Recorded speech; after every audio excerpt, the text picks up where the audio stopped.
పప్పు ఎలా ప్యాక్ చేయాలనేది ఆయనకి నేర్పిస్తాండ. కొత్తగా అయితే వచ్చినాడు కదా! తెలీదు పాపము. టైగర్ ఈరోజు వెళ్ళిపోతున్నాడు. ఇంగ ఆయనకి తెప్పించినాము. ఒక నెల, 2 నెలల కోసము. పప్పు ఇలా ముందుగానే ప్యాక్ చేసి అమ్ముతాం మేము. కిలో, అర్ధ కిలో. మళ్ళా లేట్ కాకుండా సరసర అన్ని తీసుకొని వెళ్ళిపోతారు మనుషులు వస్తే. ఆయన లవర్ మెసేజ్ వచ్చింటే చూస్తున్నాడు చూడండి. పని ఆపేసి ఆయన లవర్‌తో చాటింగ్ చేసుకుంటున్నాడు. కొత్తగా వచ్చినాడు కాబట్టి ఏం చెప్పలేకపోతున్నాము. ముందు సీకులో వర్క్ చేస్తా అన్నాడు ఆయన. ఆడి నుంచి ఈడికి తోలుకొని వచ్చినాము ఇతనికి. టైగర్ ఈ రోజు వెళ్ళిపోతున్నాడు. ఒక నెల తర్వాత మళ్ళా వస్తాడు ఇక్కడికి. ఒక నెల కోసం ఆయనకి పిలుచుకొని వచ్చినాము సీకో నుంచి.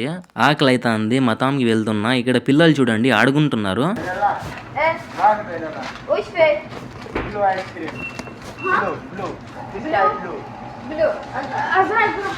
అది అంతా ఇది అంతా అని చెప్పి అడిగి వెళ్ళిపోతున్నారు. మతాం వన్కి ఆడుకుంటున్నారు వీళ్ళు. నేను తీసుకున్న ఒక పెప్సీ 2 బర్గర్లు అయితే తీసుకున్నాను నేను. రూమ్ కి అయితే వెళ్తున్నా. నేను ఏం తీసుకున్నా రూమ్ కి వెళ్ళి తింటా. మీకు తెలిసిందే. వీడియో నచ్చితే ప్లీజ్ లైక్ చేయండి, సబ్స్క్రైబ్.